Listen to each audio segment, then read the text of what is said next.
あれ、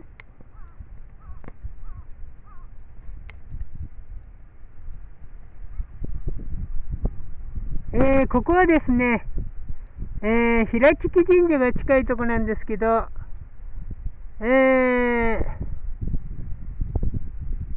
田んぼの一角がですね、菜の花に、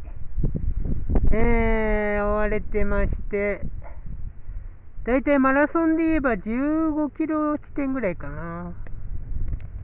いつもね、楽しみ、そこまでね、来れるかどうかわかんないんですけど、こんな感じで、開門岳が近くてですね、で、菜の花が、すごい綺麗に咲いております。ルーラちゃんはそこに置いてます。それではですね、道の駅指宿に参りやすめぐみ。